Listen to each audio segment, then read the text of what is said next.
acerca del peligro de hacer promesas arriesgadas a Dios.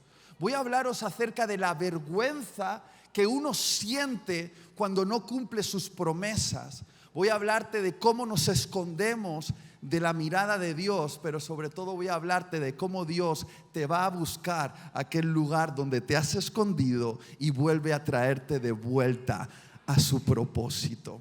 He titulado este mensaje: Siéntate a la mesa.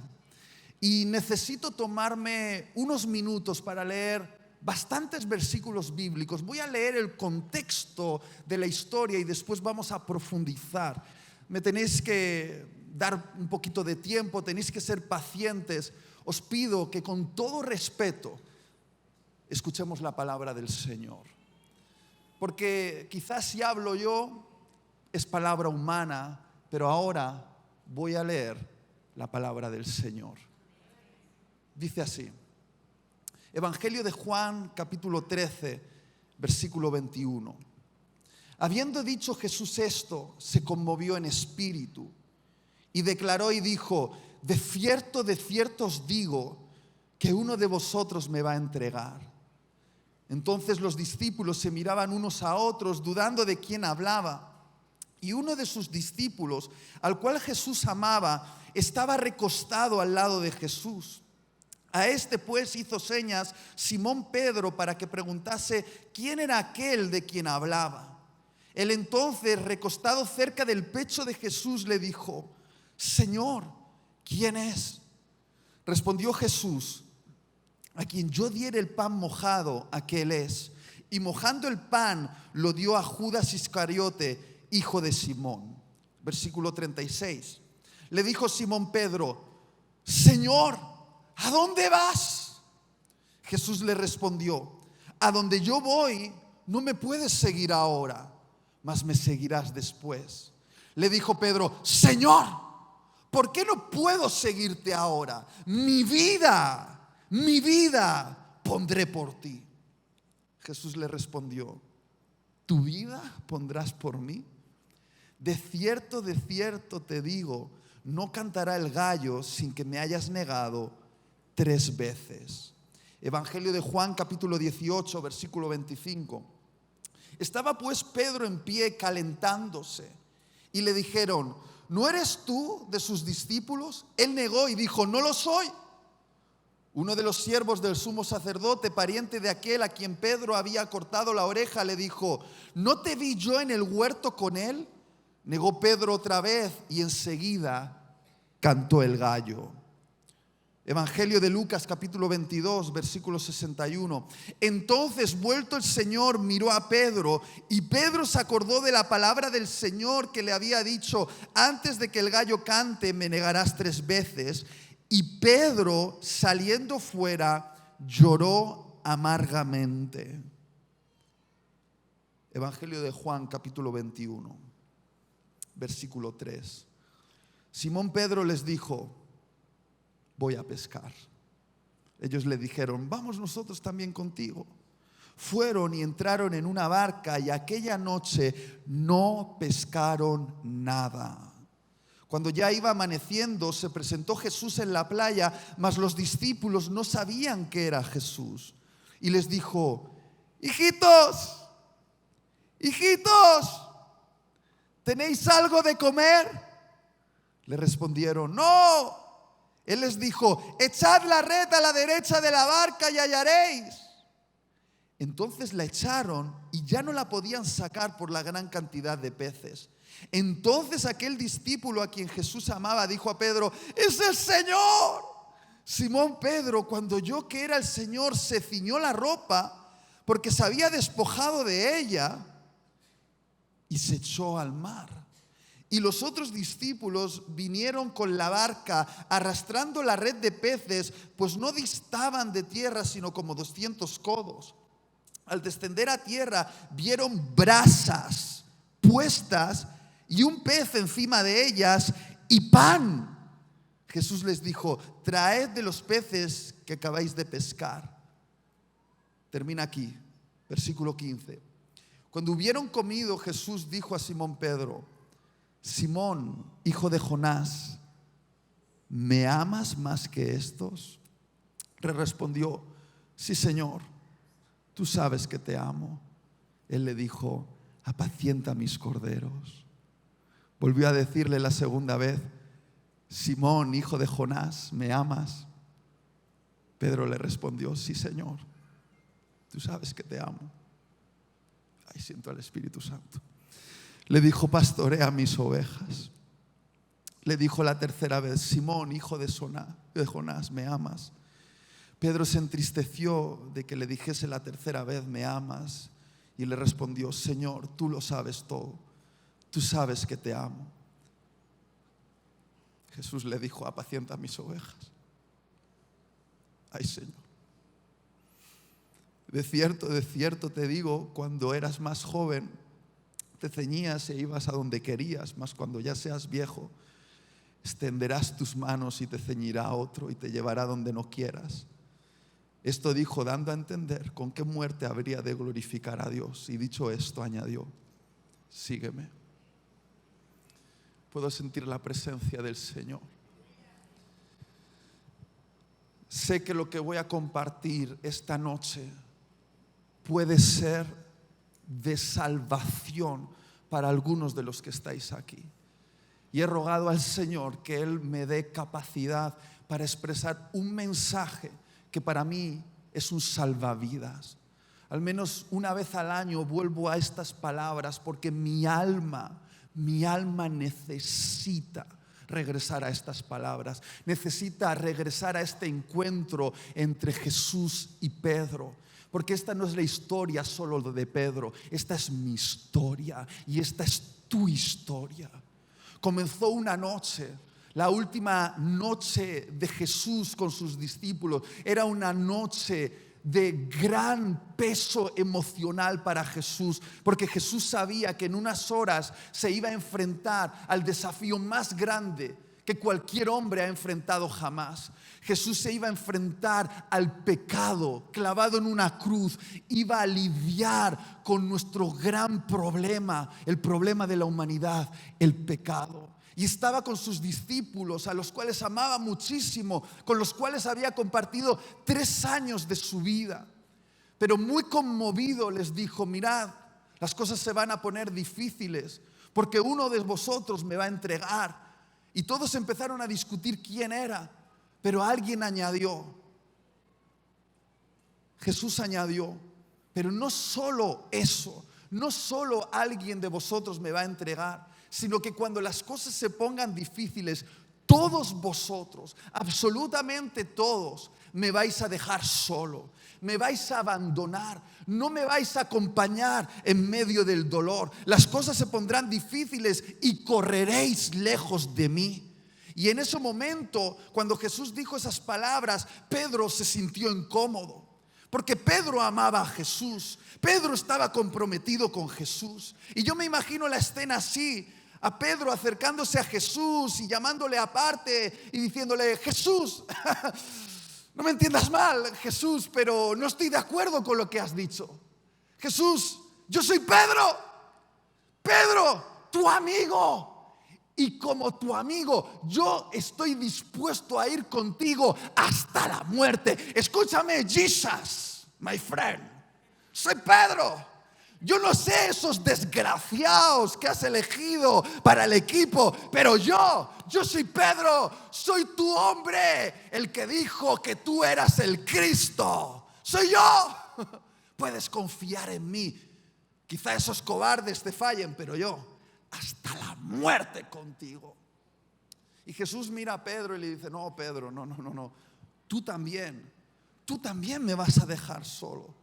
Tú también te vas a apartar cuando las cosas se pongan difíciles. Y ahí se pone Pedro tenso, porque Dios estaba tocando el orgullo de Pedro y Pedro no estaba dispuesto a quedarse callado. Y me imagino a Pedro diciendo, Jesús, mira, no me entiendas mal, tú eres el maestro, yo soy el discípulo, no me entiendas mal, no me gusta contradecirte, pero creo que te estás equivocando conmigo. Creo que no estás valorando que yo soy Pedro, tu discípulo crack, siempre he estado a tu lado. Yo no sé estos desgraciados cobardes lo que harán cuando las cosas se pongan difíciles, pero cuando venga el problema, Pedro va a estar al lado de Jesus. Llevo tatuado aquí, amor de Jesus. No te voy a dejar, soy Pedro. Te lo prometo. Y entonces en ese momento Jesús mira a Pedro y con contundencia le dice: Pedro, mira, necesitas saber esto. Tú no solo me vas a dejar, sino que tú, particularmente tú, con todo tu ego, me vas a negar. No una, no dos, sino hasta 3 veces. Y será como señal para ti el canto del gallo, y te acordarás de este momento. Y me imagino a Pedro tenso y dice: bueno, Jesus, no voy a discutir contigo, pero te equivocas. Todos sabemos lo que pasó. Jesús fue traicionado por Judas con un sucio beso y vinieron a tomarlo preso. Y cuando eso ocurrió, en un arrebato, en un caos, todos los discípulos huyeron, despavoridos, temerosos. Pero Pedro dijo: no, yo tengo que al menos estar cerca, lo más cerca que sea posible. Y mientras llevaban a Jesús a un interrogatorio a la casa del sumo sacerdote, Pedro se quedó en el jardín de la casa, alrededor de unas brasas donde se estaban calentando, observando el juicio. La Biblia dice que en ese momento Jesús estaba puesto de rodillas. Le habían puesto una especie de saco en la cabeza y lo golpeaban y se burlaban de él diciendo: ¡vamos! ¡Profetiza! ¿Quién te ha golpeado? Le escupían y decían que era un mentiroso, un hereje. Lo humillaban y Pedro estaba fuera, escondido, alrededor de unas brasas, calentándose. Pero de repente alguien miró a Pedro y le dijo: hey, tú tienes pinta de Galileo, tú no eres de Jerusalén, mira tu cara, tú no eras uno de los que estaba con este loco llamado Jesús. Y Pedro dice: no, te estás equivocando, no sé de quién hablas. Y de repente alguien dice: mira tu acento, tienes acento de Galilea. Sí, yo creo que tú eras uno de los que estaba con el loco ese llamado Jesús. Y Pedro se pone firme porque Pedro era pescador y dice: cuidado, yo no estaba con él, no sé de qué estás hablando. Y dice la Biblia que una tercera vez una niñita, escucha, una niñita, una sirvienta del sumo sacerdote dice: sí, yo te vi, yo sé que eres uno de los que iba con Jesús. Y dice la Biblia, según la interpretación de los teólogos, que Pedro en ese momento empezó a blasfemar en contra de Jesús. En otras palabras, usó toda la verborrea de pescador tipo rudo para decir: yo a ese no lo compré. Te puedes imaginar. Y de repente, ¿qué? Es fino, es español. Cantó el gallo. Y hubo un momento que Pedro no supo interpretar. Hubo un momento que la mayoría de nosotros no sabemos interpretar.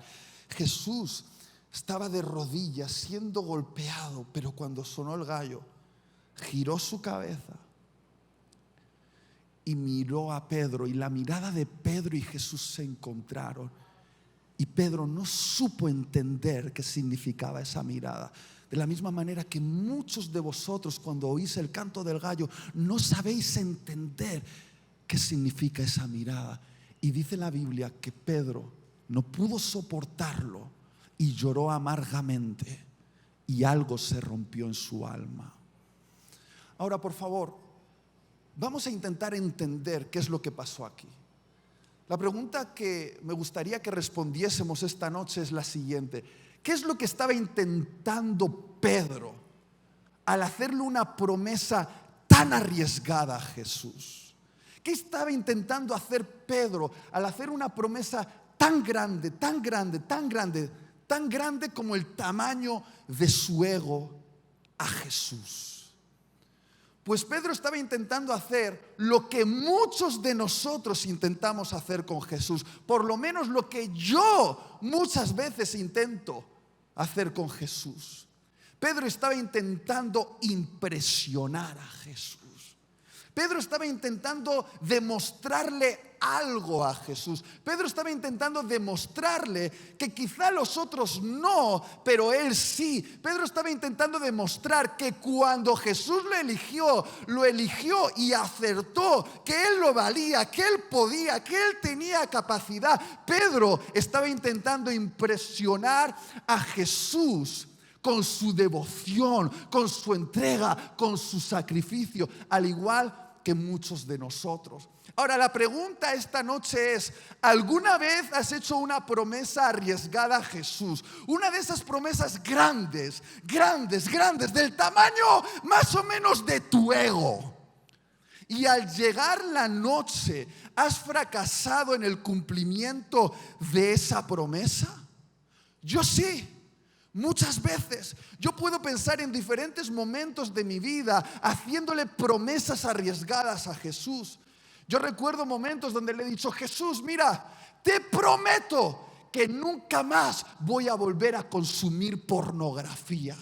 Te lo prometo, Jesús. No voy a volver a encender mi ordenador para ver esas imágenes desnudas. No lo voy a volver a hacer. Recuerdo otros momentos donde le he dicho: Jesús, te prometo que mi vida devocional va a ponerse en llamas. Te lo prometo, Jesús, me voy a levantar 1 hora antes cada día para leer mi Biblia. Voy a empezar un plan devocional de oración, lectura y ayuno. Cuando suene el despertador bien temprano, antes que cualquier otra persona, me voy a levantar para tener una vida devocional que esté a la altura de un hombre de Dios. Otros momentos en los que he dicho: Dios, mira, yo sé que es difícil, pero te prometo que cuando mi esposa me lleve la contraria, cuando mi esposa no me dé la razón, que tiende a hacerlo muy habitualmente, no voy a contestarla con orgullo, sino que voy a ser un remanso de paz. No le voy a levantar la voz, voy a ser dócil como una palomita, siempre con palabras dulces, suavecitas, linditas, colombianitas. Ahí, las voy a dejar ahí, suavecitas, suavecitas. No voy a levantar la voz, no me voy a exasperar. Yo le he hecho promesas así a Jesús muchas veces, y al llegar la noche de mi fracaso, ha cantado el gallo, porque he vuelto a encender mi ordenador y he vuelto a ver imágenes que no debería haber visto. Cuando ha sonado el despertador, lo paré una, otra y otra vez y no pude hacer el devocional, incluso llegué tarde a mi trabajo. Y cuando mi esposa me llevó la contraria, obviamente grité y me puse bravo e intenté demostrar quién era el macho y quién era la autoridad de la casa. Lo he hecho muchas veces y entiendo cómo funciona. Porque cuando fracasas en una promesa, ¿qué es lo que sientes? Sientes lo que yo llamo la vergüenza de una promesa no cumplida. Y cuando haces una promesa, no la cumples y sientes vergüenza, ¿qué es lo que haces para solucionarlo? No sé tú, pero te diré lo que hago yo, que seguramente es lo mismo que haces tú. Haces una promesa más grande para compensar. Y así entramos en lo que yo llamo, pónmelo en la pantalla, el ciclo de las vergüenzas por unas promesas no cumplidas. Haces una promesa, fracasas, sientes vergüenza y para compensar, ¿haces qué? Una promesa mayor. Jesús, yo sé que te dije que no iba a haber pornografía en mi ordenador, pero es que además te prometo que cada vez que se me cruce una mujer por el camino, no la voy a mirar. Voy a mirar al suelo así. Voy a contar los azulejos que hay en el suelo, las piedras que hay en el suelo. No voy a mirar a una mujer en mi vida, solo a mi mamá. Es la única a la que voy a mirar. No voy a mirar a ninguna más. No, Señor, yo sé que te dije que me iba a levantar 1 hora antes para hacer mi devocional, pero para que veas lo comprometido que estoy, me voy a levantar 2 horas antes. Te dije que iba a hacer ayuno 1 vez al mes. No. Voy a hacer ayuno 1 día a la semana. Y voy a orar a lo rabacucu durante 1 hora entera. Señor, yo sé que te dije que no iba a levantar la voz a mi esposa, pero es que además cada mañana la voy a tratar como una princesa preparándole el desayuno. Una tortillita caliente con zumo de naranja recién exprimido y una rosa recién cortada de mi jardín puesta en un jarrón, y se la voy a llevar a la cama para que la princesa se sienta amada. ¿Y qué pasa?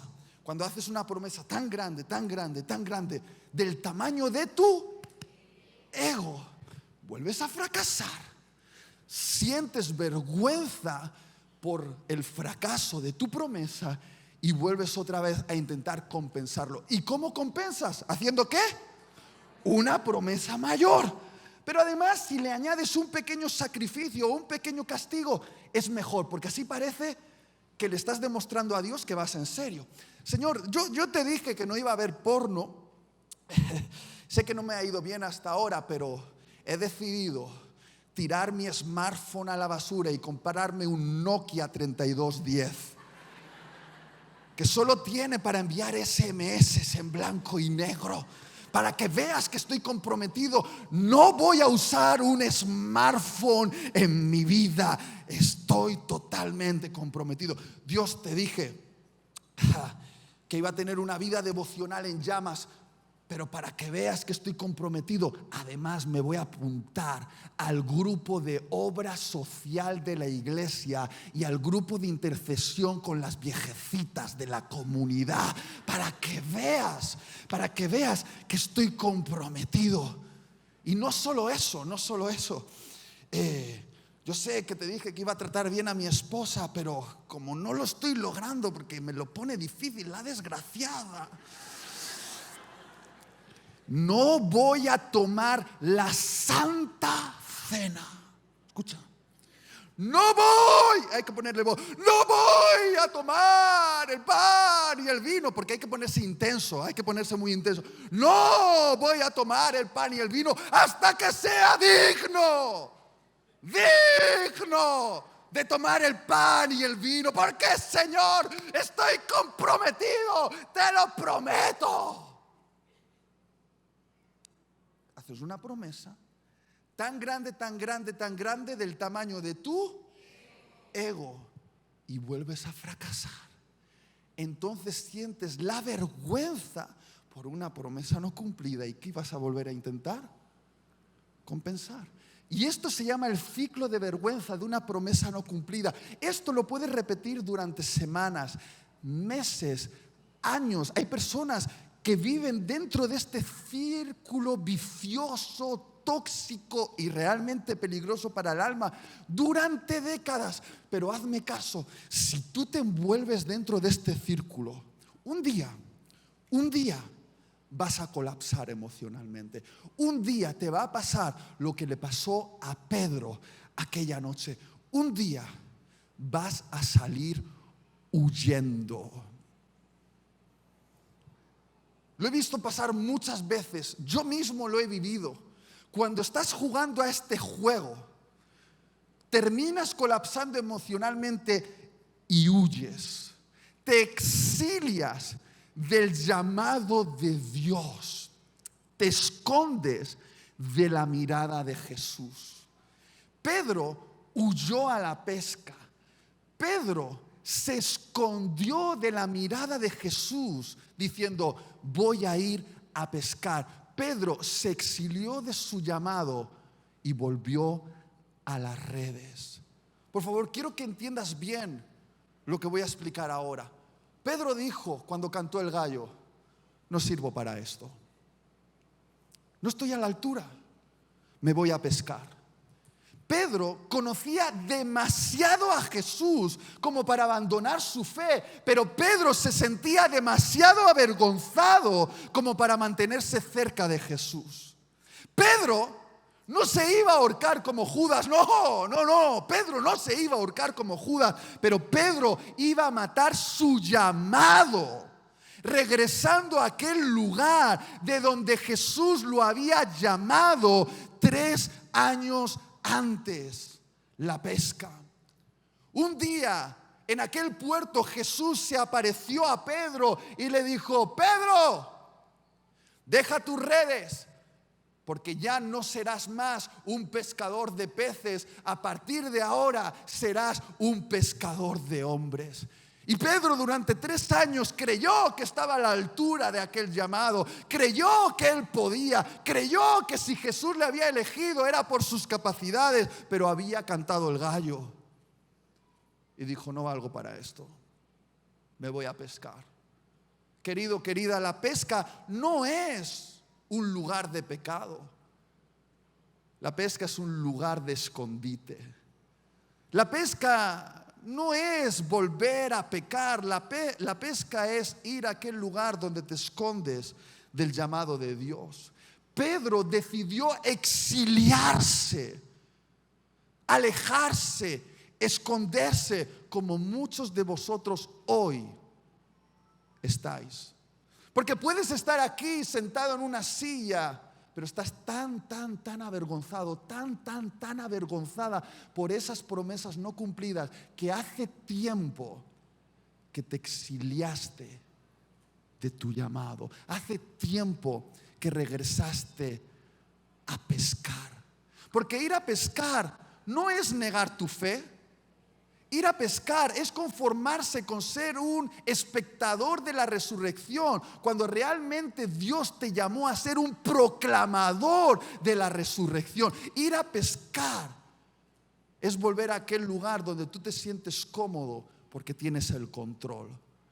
Pedro dijo: yo no sirvo para ser un pescador de hombres, yo sirvo para pescar peces. Está claro.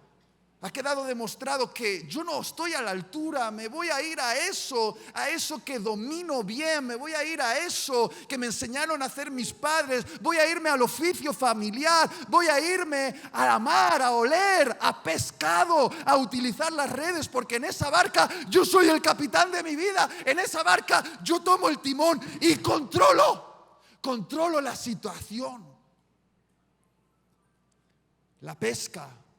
La pesca es donde nos sentimos seguros, porque la pesca es aquel lugar donde tenemos el control. Pero tristemente la pesca es el lugar donde nos escondemos. Y la pregunta esta noche es: ¿cuál es tu escondite?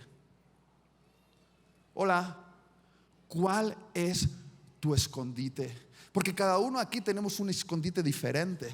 Muchos hombres se esconden en su trabajo del llamado de Jesús, se esconden en sus labores, en su empresa, en su negocio. La mayoría de hombres que conozco, cuando se tienen que buscar un buen escondite, se esconden en las 8 horas de su trabajo y las aumentan hasta 12 porque prefieren estar escondidos. También conozco a muchas mujeres que se esconden en su maternidad. Se esconden del llamado de Jesús en su maternidad. No, yo soy una madre, lo mío es simplemente cuidar de los hijos y ya está, tener las labores de la casa bien hechas, y se esconden en su maternidad. Pero queridos, queridas, hay muchos escondites. Hay gente que se esconde en el entretenimiento, en Netflix, en jugar videojuegos, en irse a ver fútbol. También hay gente que se esconde en las compras, en ir a comprar de centro comercial a centro comercial. Hay gente que se esconde en la decoración de su casa. Hay gente que se esconde en planificar sus próximas vacaciones. Hay gente que se esconde en cosas como, no sé, la comida. Hay gente que se esconde en cosas como internet. Hay gente que se esconde en compañías, en grupos de amigos. Hay gente que se esconde en noches de rumba. Hay gente que se esconde. Y hay muchos que estáis hoy aquí porque vosotros no vais a negar a Jesús. No sois unos traidores de Jesús como Judas, pero estáis muy avergonzados y estáis escondidos. Estáis sentados en esa silla muy lejos de vuestro llamado, y el Señor hoy me ha dicho que es tiempo de regresar. Es tiempo de regresar porque estáis escondidos. Mira, yo me escondo todavía cuando fracaso en mis promesas, porque yo le hago promesas arriesgadas a Jesús, promesas del tamaño de mi ego. Todavía juego a eso. Y Damaris sabe, mi esposa, cuando yo me estoy escondiendo, porque yo me escondo en mi habitación. Ahí tengo mi ordenador, tengo mis libros, tengo mi internet, tengo mis rollos. Y está bien tener un espacio así donde uno se siente seguro. Agarra el mando de la PlayStation 4 y juega a los videojuegos. No hay nada malo en eso, pero hay veces que uno se esconde en su habitación y se está escondiendo de algo. Y mi esposa sabe cuando no estoy ahí simplemente por descansar un poco, me estoy escondiendo. Abre la puerta y dice: ¿de qué te estás escondiendo, Itiel? Ay, cómo me conoce mi mujer. ¿De qué te estás escondiendo? No, de nada, de nada, de nada. Todos tenemos una manera de escondernos. Pero ¿sabéis qué hizo Pedro cuando se fue a pescar? ¿Qué dice la Biblia? ¿Cuántos peces pescó Pedro? Venga, vamos a decirlo todos juntos. ¿Cuántos peces pescó Pedro cuando volvió a pescar? ¿Cuánto pescó Pedro? ¿Cuánto pescó Pedro? ¿Cuánto pescó Pedro? Nada.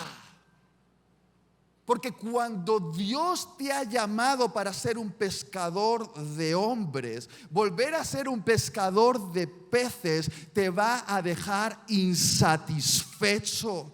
Te estás escondiendo en la comida, en el entretenimiento, en tu trabajo, en tu maternidad, en la decoración, en las vacaciones, y estás buscando ser satisfecho en tu alma. Pero querido, querida, aquel que un día fue llamado por Jesús, cuando vuelve al lugar de donde Jesús lo llamó, ya no pesca nada. No hay satisfacción para un alma que fue llamada a ser un pescador de hombres, volver a ser un pescador de peces.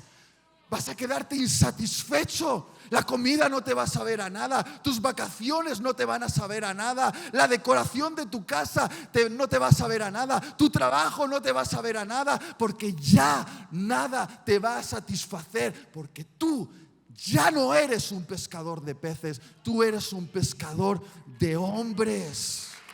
Tú tienes un llamado. Jesús te fue a buscar, y buscar tu satisfacción en cualquier otro lugar lejos de Jesús te va a dejar insatisfecho. Y es así como muchos de vosotros os encontráis. ¿Alguien me ayuda al piano? Pedro se escondió. Y estoy conmovido porque sé que aquí hay gente que está escondida. Pero déjame hablarte de aquel que es experto en encontrar aquello que se ha perdido. Déjame hablarte de aquel al que le encanta jugar a las escondidas. Tú te escondes, Él te encuentra. Déjame hablarte de aquel del que no puedes huir, porque se ha obsesionado contigo y no te va a dejar escapar. Déjame hablarte de aquel que hoy, al igual que hizo con Pedro, te va a ir a buscar a esa silla, que es el lugar donde te estás escondiendo durante mucho tiempo, como un espectador, cuando deberías ser un proclamador. Jesús resucitó y empezó a manifestarse a sus discípulos y les dijo: id y contadle al mundo, id y contadle al mundo que esa cruz no me pudo retener, id y contadle al mundo que yo vencí a la muerte y al pecado, id a contadle al mundo. Pero hey, ¿dónde está Pedro? ¿Dónde está Pedro?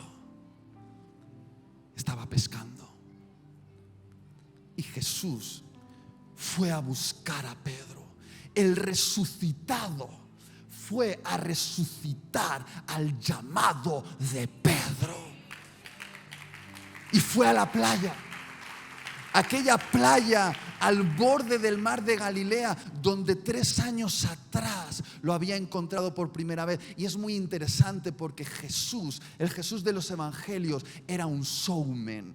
Le encantaba crear escenas teatrales, le encantaba crear escenas donde realizar actos memorables para cambiar la vida de las personas. A Jesús le encanta crear escenas, y la escena que vamos a leer ahora, que leímos ahora, que vamos a explorar ahora, se parece mucho a aquella escena, aquel día cuando Jesús llamó a Pedro por primera vez.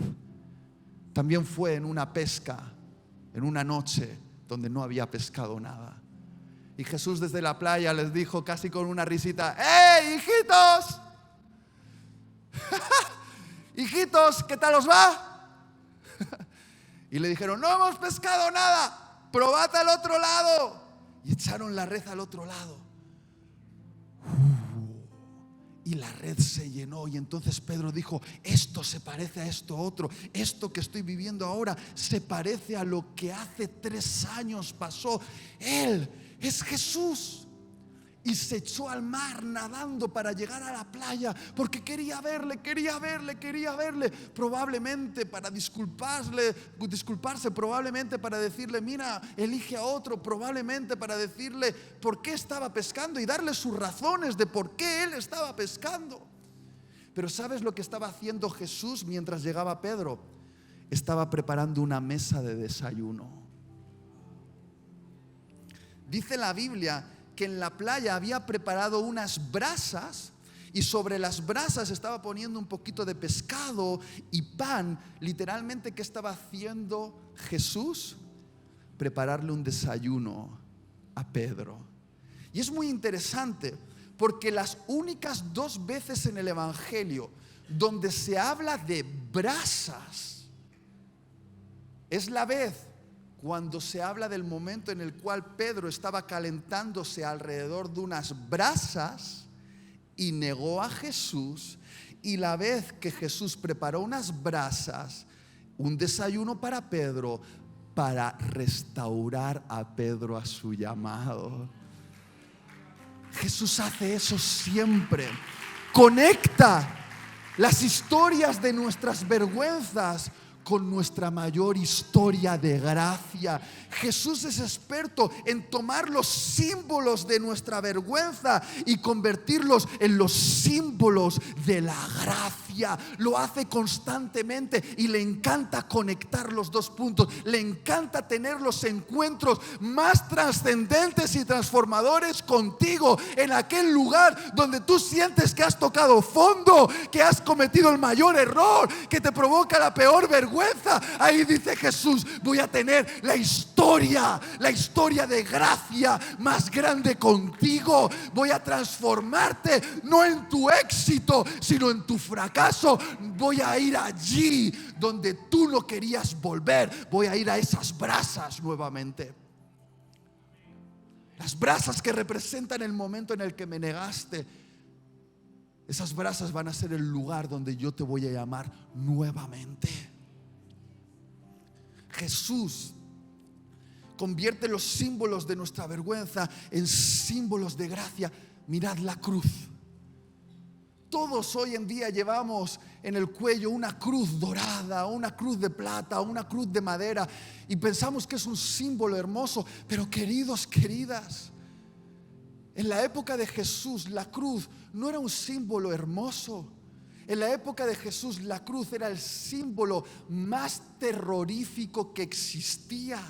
Se decía que los romanos infligían la muerte más vergonzosa y sufriente de todo imperio. Clavaban a los reos, a los condenados en esa cruz, desnudos, con el título de su delito sobre la cabecera y clavados en esa cruz, al borde del camino, los condenados morían, no desangrados, sino por horas y horas y horas de agonía, intentando respirar hasta que ya no tenían fuerza y se asfixiaban. Cuando alguien hablaba de la cruz en tiempos de Jesús, la gente se hacía pipí encima. Los que estaban en las cárceles pensando en la cruz no podían dormir por las noches, porque en la época de Jesús no había un símbolo más terrorífico que la cruz. Y Jesús tomó ese símbolo, el símbolo del terror, y lo convirtió en el símbolo de la esperanza para toda la humanidad. ¡Ese es Jesús! Jesús puede coger el peor símbolo y convertirlo en algo bueno, algo terrorífico, en algo que da esperanza. Eso es lo que ha hecho con mi vida. ¿Por qué crees, Iván, que los jovencitos me escuchan? ¿Porque soy un buen teólogo? No lo soy.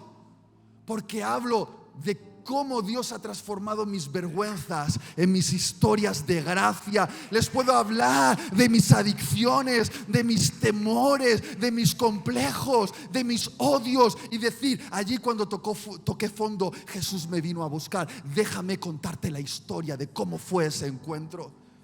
Tristemente, muchos cristianos andan maquillando sus cicatrices. Andan maquillando sus cicatrices para que nadie las vea. Pero querido, querida, no hay mayor autoridad que un hombre pueda tener para hablar a las heridas de otra persona que mostrarle sus propias cicatrices. Tus cicatrices te dan autoridad para hablar a las heridas de las otras personas, porque tu cicatriz dice que tú también fuiste herido, que tú también sufriste dolor, que tú también sangraste, pero tu cicatriz cuenta que viviste una historia de sanidad. Y cuando maquillamos nuestras cicatrices, cuando nos vemos como cristianos que no han tenido ningún problema, ninguna dificultad, ningún tipo de pecado, estamos robándole la gloria a aquel que sana nuestras heridas.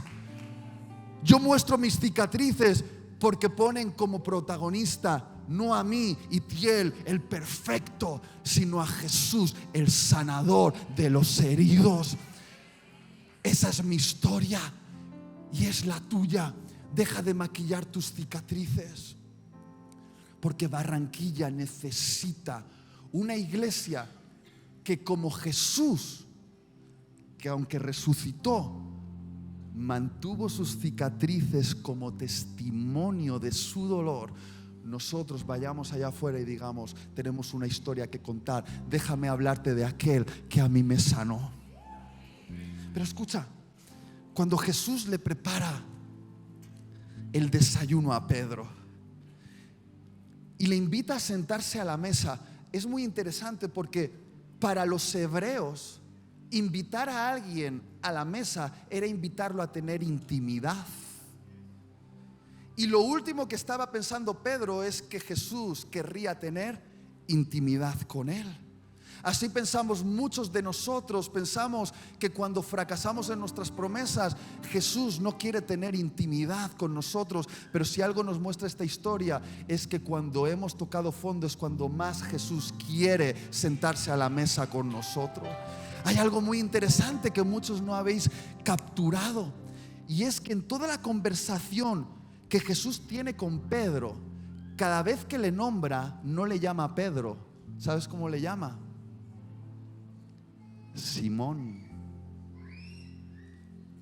Porque Pedro fue el nombre que Jesús le puso.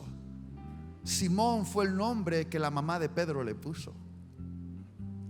Pedro fue el nombre épico que Jesús le puso cuando Pedro dijo: tú eres el Cristo, el Hijo del Dios viviente. Y entonces Jesús le dijo: ya no te llamarás Simón, a partir de ahora te llamarás Pedro.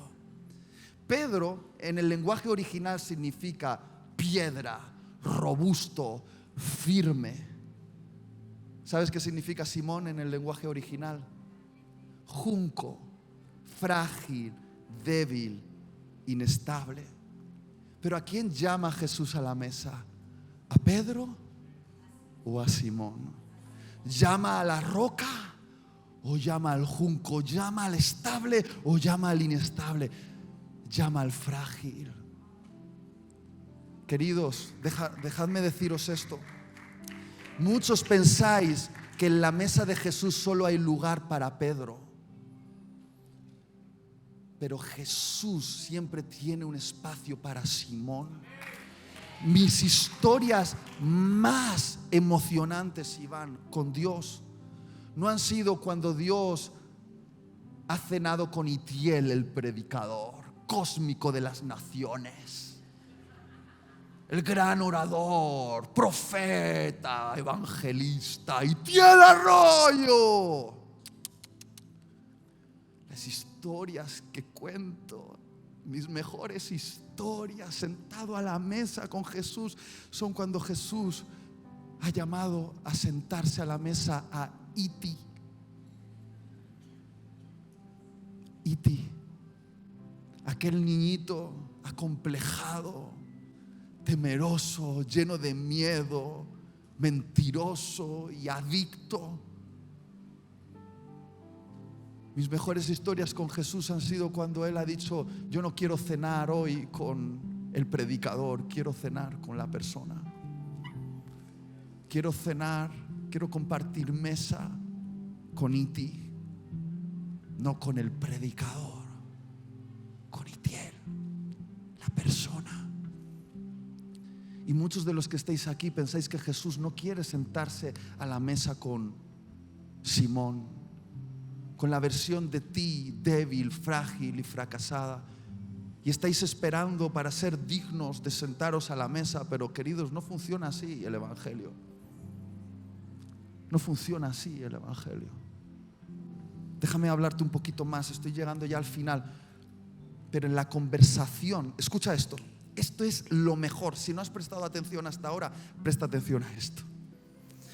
En la conversación hay una palabra en griego que en la versión Reina Valera se traduce como me amas, pero que en realidad no debería traducirse así, porque no hay una palabra en griego, hay dos palabras en griego que significan dos cosas diferentes.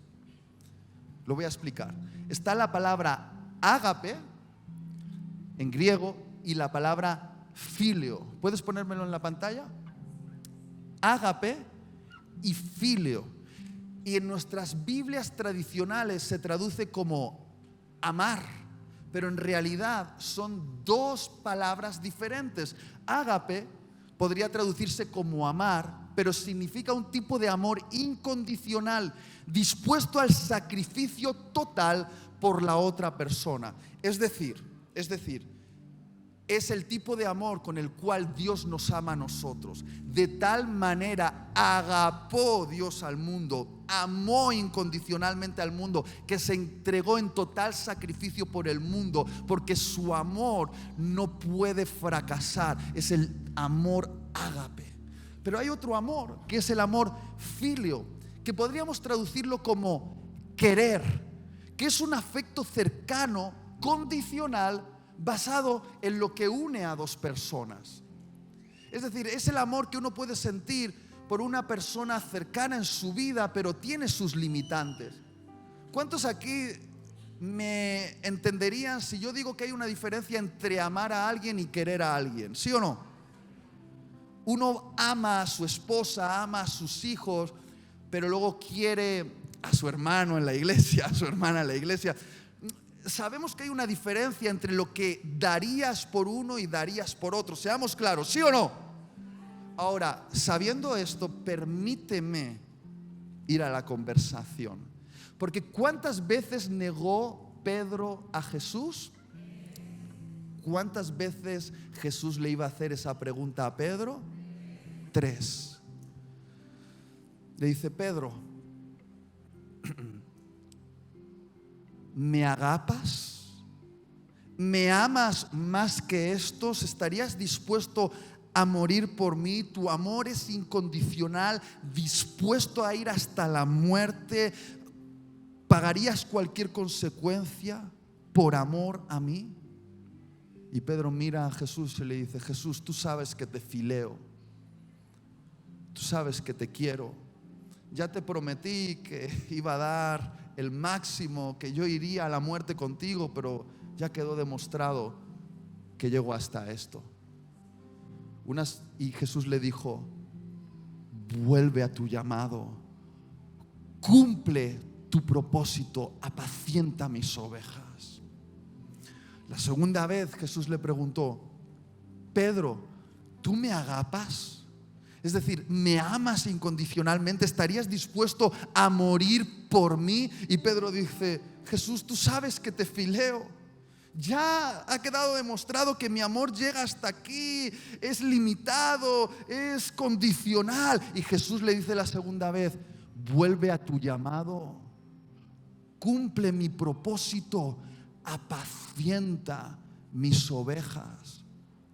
Y la tercera vez Jesús le pregunta a Pedro: Pedro, entonces tú me fileas, tú me quieres, llegas hasta aquí, es lo que me puedes dar. Y Pedro, triste por haberle preguntado la tercera vez así, le dijo: Jesús, tú lo sabes todo. ¿Qué puedo demostrarte? ¿Cómo te puedo impresionar si ha quedado claro mi debilidad? Tú sabes que te quiero, llego hasta aquí. Esto es todo el amor que puedo darte. Y le dice Jesús: vuelve a tu llamado, cumple mi propósito, apacienta mis ovejas. ¿Qué es lo que estaba intentando hacer Jesús con Pedro? Estaba intentándole recordar que la relación entre ellos no se basaba en el poder del amor de Pedro, se basaba en el poder del amor de Jesús. Lo que Jesús le estaba diciendo a Pedro es: Pedro, tu amor llega hasta aquí, tú puedes darme esto. Tu fragilidad te permite llegar hasta este punto. Está bien, dame lo que puedas, porque mi amor que es incondicional, va a abrazarte en tu debilidad, va a tomarte, va a rodearte, va a cubrir tu escasez. Lo que Jesús le estaba diciendo a Pedro es: Pedro, esta relación nunca se basó en tus promesas hacia mí. Esta relación siempre se basó en mis promesas hacia ti. Tú has intentado impresionarme con tu amor, pero querido Pedro, lo que te ha faltado es impresionarte tú con mi amor. Te llamé la primera vez siendo un Simón frágil, temeroso, débil. Y la misma gracia que te llamó la primera vez es la misma gracia que te debe sostener hasta el final. A Pedro le costó entender esto. Pero Jesús, para que le quedase claro a Pedro, le hizo una profecía. Es la peor profecía que uno querría recibir. Estoy seguro que si un profeta te profetiza lo que Jesús profetizó a Pedro, tú dirías: no lo cancelo. Pero para Pedro era la profecía que él necesitaba escuchar. ¿Sabes lo que le profetizó Jesús a Pedro? Cómo Pedro moriría como mártir. Cómo llegaría un momento donde él no lo negaría, sino que estaría dispuesto a morir por él en una cruz. La historia de la iglesia nos cuenta que aquel temeroso Pedro, que le negó 3 veces delante de una jovencita, un día estuvo delante del emperador romano, en el centro del imperio, en el lugar más poderoso, hablando cara a cara a un César, a un rey que le condenó y le dijo: si no niegas tu fe serás ejecutado. Y él dijo: no la negaré, porque Cristo es la verdad. Y dijeron: crucifícale. Y dijo: no soy digno de que me crucifiquéis como a mi Señor, ponedme boca abajo. Y la tradición dice que Pedro fue crucificado boca abajo en Roma como un valiente. ¿Por qué? Ahí va. Porque la gracia no solo te rescata en tu vergüenza, la gracia te capacita para cumplir las promesas que tu ego no te permitía cumplir. Y muchos estáis intentando vivir la vida cristiana desde vuestro ego. Yo puedo, yo valgo, yo doy la talla. Y hasta que no os sumerjáis en el poder de la gracia, el poder de esa gracia que os abraza en vuestra debilidad, no podréis cumplir vuestras promesas, porque nunca, jamás la vida cristiana se va a poder vivir con el poder de tu humanidad. La gracia que nos rescata es la gracia que nos empodera para vivir hasta la muerte por Jesús. Pero tristemente muchos de vosotros, en vez de estar sentados a la mesa, estáis debajo de la mesa.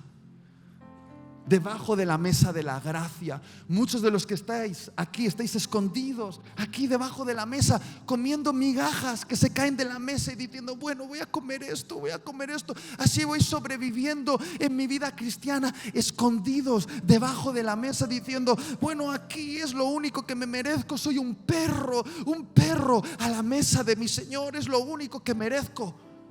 Pero Jesús es experto en encontrarnos y decir: ¿qué haces ahí? ¿Qué haces ahí, Iti? ¿Qué haces ahí, Iván? ¿Qué haces ahí, Julián? ¿Qué haces ahí? No, es que no me lo merezco, es que no me voy a sentar a la mesa. Ven, siéntate a la mesa conmigo. Es que no quiero, es que no doy la talla, es que yo no puedo sentarme a la mesa. Siéntate a la mesa conmigo. Es que no, que te sientes a la mesa. Y vamos temblando y diciendo: no, es que Jesús, déjame primero arreglar mi vida, y cuando arregle mi vida, entonces seré digno de sentarme a la mesa. Y Jesús dice: siéntate a la mesa. No, es que cuando lo merezca, entonces cuando esté a la altura me sentaré. Que te sientes a la mesa. Porque el pan primero, resolver las ofensas después. Porque ¿cómo nos enseñó Jesús a orar? El pan nuestro de cada día, dánoslo hoy, y perdona nuestras ofensas. En el orden de Jesús, ¿qué es primero? ¿Sentarse a la mesa a comer pan o resolver las ofensas? ¿Qué es primero? ¿El pan o las ofensas? ¿Qué es primero? El pan. Porque Jesús quiere que sepas que siempre hay pan para ti. Siempre hay pan. Se llama gracia. Nunca se ha tratado de que te lo merezcas. Se trata de que Él ha decidido que te sientes a la mesa. Algunos dicen: no, es que cuando yo haga las cosas bien, entonces comeré el pan, pero mientras tanto no voy a comer el pan. Queridos, queridas, tenéis que aprender que vuestra mayor historia no se trata de lo buenos que sois vosotros, de lo grandes que sois, de lo devotos que sois, de los sacrificados que sois. Vuestra mayor historia es como Dios os cogió en vuestra peor vergüenza y os dijo: siéntate a la mesa, vamos a comer juntos y después hablamos de tu problema. Pero come, hijo, porque tú eres mi hijo, y para mis hijos siempre hay pan en la mesa y tienes que comer, y luego hablamos. Esa es la mejor historia. Mi mejor historia, Iván, mi mejor historia no es la de mis éxitos sanando enfermos, liberando demonios o predicando a masas. Mi mejor historia es cuando Jesús me ha invitado a la mesa, cuando yo no lo merecía. Es mi mejor historia, porque es la historia que le devuelve el protagonista a aquel que ha preparado una mesa para nosotros, que nunca lo merecimos y nunca lo mereceremos, pero Él quiere que comamos el pan de su gracia. El pan de su gracia. Deja de esconderte. Muchos estáis escondidos debajo de la mesa, y hoy es el momento de sentarse. Es el momento de sentarse. Pero ¿qué dijo el rey David acerca de la mesa? Que hay que aprender a comer delante de nuestros angustiadores. Iván, este es el final y este es el que te va a gustar. ¿Qué dijo el rey David en el Salmo 23? Dios prepara una mesa para mí en presencia de mis angustiadores. Cuando pensamos en angustiadores, pensamos en personas fuera de nosotros que nos señalan, nos critican o nos miran mal. Pero yo, Iván, he aprendido que a veces los peores angustiadores están aquí. Son las voces en mi mente que me dicen: no te lo mereces, ya has fracasado demasiado. ¿Qué crees que Jesús te va a dejar sentarte a la mesa? Son esas voces de demonios, la culpa, la vergüenza y el miedo que me dice: no te puedes sentar a la mesa. Pero David aprendió el arte de comer mientras Jesús lo sirve en presencia de tus angustiadores. Y dice algo muy interesante, dice que mi copa está rebosando. Y es muy interesante porque en la cultura hebrea, cuando tú tenías a una persona muy especial en la mesa, la manera de decirle a todos los demás que estaban en la mesa que esa persona era tu favorita, que era con la que más te sentías a gusto, con la que más estabas conectado, era llenar su copa hasta rebosar y dejar que cayese el vino a la mesa. Y lo que el Señor quiere que sepas es que en presencia de tus angustiadores, Jesús va a decirte: me siento a gusto contigo, me encanta servirte a la mesa. Aprende a vivir brindando por Jesús en presencia de tus angustiadores, porque qué rica está la gracia, qué rica está la gracia, qué rica está la gracia.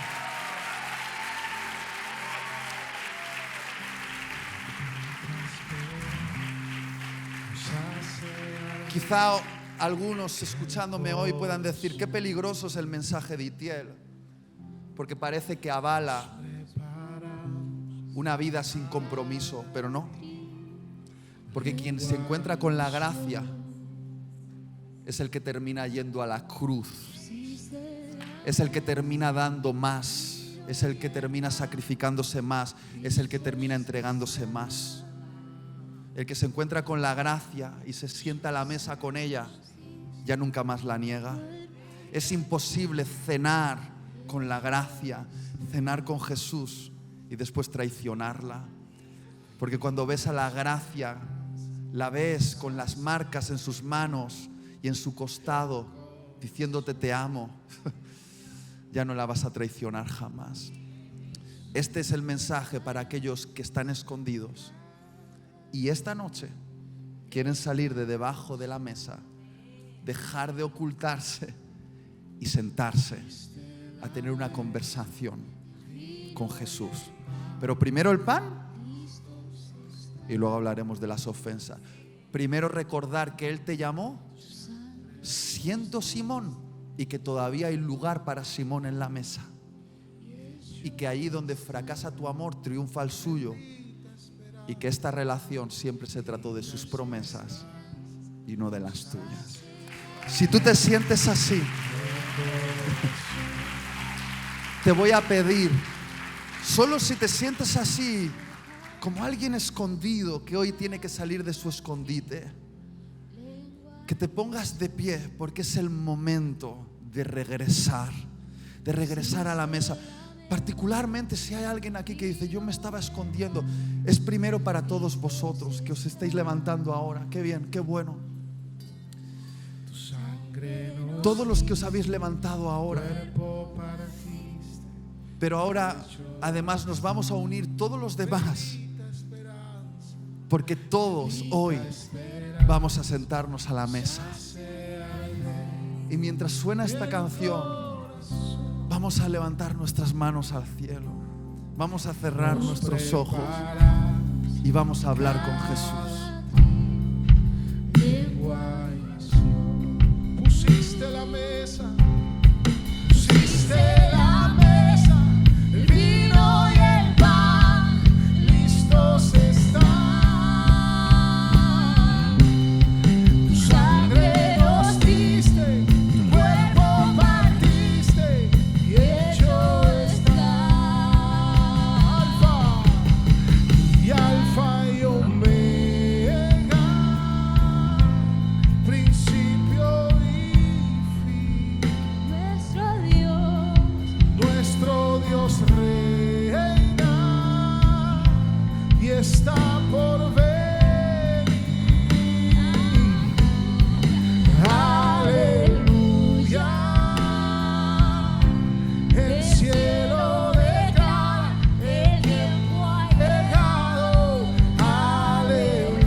Dile que le amas.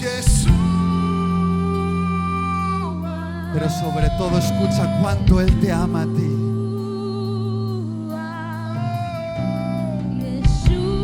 Él dice, mi amor llega hasta donde no llega el tuyo. Susurra su nombre, dile Jesús. Y escucha como Él susurra el tuyo. Simón, Simón, Simón. Quiero volver. Cuánto he deseado sentarme a la mesa contigo. Cuánto te echaba de menos. Tanto tiempo te he esperado. No te escondas más. Ven. Ven. Ven. Hay una mesa para ti, hijo. Hay una mesa para ti, hija.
El Señor ve tus lágrimas.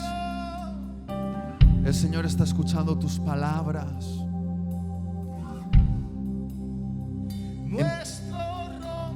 En pandemia ocurrieron cosas y tú sientes que desde que ocurrieron esas cosas ya no hay lugar en la mesa para ti.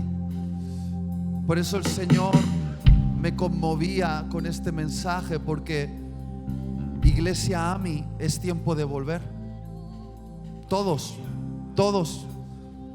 los pastores necesitan que dejes de pescar peces, porque tú estás llamado a pescar hombres. Que dejes de esconderte ahí donde te has escondido y regreses al lugar de tu llamado. Yo sé que esta es una palabra profética para la iglesia, para regresar el día de hoy. Algunos estáis como endurecidos todavía. Hay como una dureza en la sensibilidad, porque estáis dándole vueltas a esto de no puedo, no valgo, no sirvo. Es momento de rendirse a su amor, rendirse a su gracia. Quiero pedir a los pastores que puedan subir, y me gustaría apretar solo un poquito más, porque es fácil terminar la reunión así, y bueno, ha sido bonito, pero yo sé que hay alguien que todavía tiene que dar un pasito más, una señal más de que sale de su escondite y vuelve a su llamado. Y esto es un momento muy íntimo, y por eso voy a pedirle a los pastores que me ayuden en esto, porque voy a pedirte que si tú conscientemente dices yo voy a volver, Y no es que no vengas a la iglesia, porque vienes, te sientas, pero no. Voy a volver de corazón, voy a volver a comprometerme con el llamado de Jesús. Voy a volver, voy a dejar de esconderme y voy a volver. Voy a contar hasta 3 y quiero que en la medida de lo posible te acerques aquí, y voy a pedir a los pastores que hagan una oración para confirmar este paso de regresar. Mira, puedes tener vergüenza porque dices, no quiero que la gente sepa que me siento avergonzado por algo. Mira, la mesa está servida para los avergonzados. Hoy la mesa está para Simón el frágil. Si tú quieres seguir jugando a ser Pedro, el que no falla, el que puede con todo, al que todo le va bien, juega ese juego. Yo hace tiempo que dejé de jugar a eso. Si tú eres Simón y hoy sabes, tengo que regresar, acércate aquí adelante. Voy a pedir a los pastores que oren por vosotros. Vamos, es el momento de salir. 1, 2, 3, es el momento, vamos. Hay sitio aquí todavía, hay sitio. Y nuestro romance somos tú y yo. Es el momento. Quiero volver. Bendiciones a todos, les habla el pastor Iván Delgado. Quiero saludarles, darles gracias por haber llegado hasta el final de esta maravillosa enseñanza. Quiero saludar a todos nuestros miembros de AMI Online y decirte que queremos seguir bendiciendo a miles de personas. Son miles los que en diferentes ciudades del mundo hoy están recibiendo esta palabra. Quiero pedirte que si no lo has hecho, te suscribas a nuestro canal y comparte con alguien esta enseñanza que sé que ha sido de bendición. Y también, si quieres ayudarnos a expandir la palabra, el reino de Dios hasta lo último de la tierra, quiero invitarte a que siembres una semilla financiera, una semilla de fe, entrando a nuestra página web www.iglesiaami.org, donaciones, y así con esa semilla que siembras podremos seguir llevando el mensaje de salvación, de poder y milagros a todas partes del mundo. Desde ya, creo que Dios multiplicará tu semilla y la regresará en toda medida buena que desees y que el cielo quiera entregarte.